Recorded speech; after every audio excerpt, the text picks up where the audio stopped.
கறி குழம்பையே மிஞ்சும் காளான் குழம்பு அப்படின்னு நம்ம மஷ்ரூம் ரெசிபீஸ்லாம் நிறைய பார்த்துருக்கோம். இன்றைக்கி அது உண்மையா இல்லையான்னு செக் பண்ணலாம் வாங்க. ஃபஸ்ட்டு ஒரு குக்கரில் ஆயில் ஆட் பண்ணி சோம்பு, தாளிப்புக்கு பெரிய வெங்காயம் ஆட் பண்ணி நல்லா வதக்கிக்கோங்க. வதக்குனதுக்கப்புறம் இஞ்சி, பூண்டு, சின்ன வெங்காயம் நல்லா ஃபைன் பேஸ்ட் அரைச்சி அதையும் ஆட் பண்ணிக்கோங்க. ஸ்டார்டிங்லேயே நீங்கள் ஒரு 10 கேஷ்யூஸை தண்ணியில் ஊற போட்டு வச்சுருங்க. மசாலா இன்றைக்கி நான் அளந்து எடுக்கலங்க. என் கைக்கு வந்த மாதிரி போட்டு ரெடி பண்ணேன். எப்படி இருக்குன்னு கண்டிப்பாக கடைசியில் சொல்கிறேன்.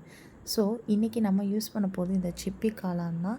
ரொம்பவே ஒயிட்டிஷாக ரொம்ப சாஃப்டாக இருந்தது. டேஸ்ட்டுமே பார்த்திங்கன்னா ஒரு மாதிரி நறுச்சுன்னு டிஃப்ரெண்ட்டாக நல்லா இருந்தது. பார்க்க அவ்வளோ ஒரு ஒயிட்டிஷாக இருந்தது. இப்போ நல்லா வதங்கினதுக்கப்புறம் மட்டன் மசாலாவும் ரெட் சில்லி பவுடரும் ஆட் பண்ணி நல்லா மிக்ஸ் பண்ணிக்கோங்க.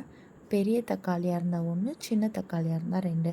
நான் இன்றைக்கி சின்ன தக்காளி 2 ஆட் பண்ணியிருக்கேன். நல்லா வதக்கிட்டு எண்ணெயும் மசாலும் பிரிஞ்சதுக்கப்புறம் சால்ட் ஆட் பண்ணி நல்லா மிக்ஸ் பண்ணிக்கோங்க. இப்போ என்ன பண்ணணும் அப்படின்னா, நம்ம கட் பண்ணி வச்சுருக்கோம் இல்லையா அந்த காளான், ரொம்பவே அழுக்கு இருக்காது, நல்லா ஒயிட்டாக இருக்கும். பட் வாஷ் பண்ணி யூஸ் பண்ணுறது ரொம்ப நல்லது. ஸோ தண்ணி ஊற்றி நல்லா வாஷ் பண்ணிவிட்டு நல்லா அது புழிஞ்சி எடுத்துக்கோங்க. பிகாஸ் நிறைய தண்ணி இருக்குது. ஸோ அதனால் நல்லா புழிஞ்சிட்டிங்கன்னா இந்த மாதிரி தண்ணிலாம் அதுலேருந்து போயிடும். ஸோ இப்போ குக்கரில் ஆட் பண்ணி நல்லா மிக்ஸ் பண்ணிக்கோங்க. இந்த டைமில் நம்ம நல்லா திக்கான கோகனட் மில்க் எடுத்து வச்சுக்கோங்க. அதுக்கப்புறம் கேஷ்யூஸ் ஊற வச்சோம் இல்லையா, அதையும் ஃபைன் பேஸ்ட்டாக அரைச்சி எடுத்துக்கோங்க. நம்மளோட குழம்புக்கு டேஸ்ட்டை கொடுக்கக்கூடியது அந்த தேங்காய் பால், திக்னஸை கொடுக்கக்கூடியது அந்த கேஷ்யூ. இந்த 2ம் சேர்ந்து தான் குழம்போட டேஸ்ட்டவே எங்கேயோ கொண்டு போகுது.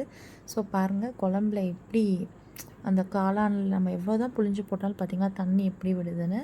ஸோ இப்போ நீங்கள் நம்ம எடுத்து வச்சுருக்க அந்த கோகோனட் மில்க்கையும் நம்ம அரைச்சி வச்சுருக்க அந்த கேஷ்யூ பேஸ்ட்டையும் ஆட் பண்ணி நல்லா மிக்ஸ் பண்ணிட்டு குக்கரில் ஒரு 2லேருந்து 3 விசில் விடுங்க. தைரியமாக விடலாம், குலையாது, நல்லா முழுசாக தான் இருக்கும். ஓப்பன் பண்ணி பார்த்தா சும்மா சுட சுட கம கமன்னு காளான் குழம்பு ரெடி. இதில் ஃபைனல் டச்சாக கொரியாண்டர் லீஃப் இருந்தால் நீங்கள் ஆட் பண்ணிக்கோங்க. என்கிட்ட இல்லை, ஸோ அதனால் நான் ஆட் பண்ணேன். இது சப்பாத்தி, பூரி, பரோட்டாவுக்கு சூப்பராக இருக்கும். நாங்கள் சப்பாத்திக்கு டேஸ்ட் பண்ணோம், உண்மையாகவே சூப்பராக இருந்தது. நீங்களும் ட்ரை பண்ணி பார்த்துட்டு சொல்லுங்கள்.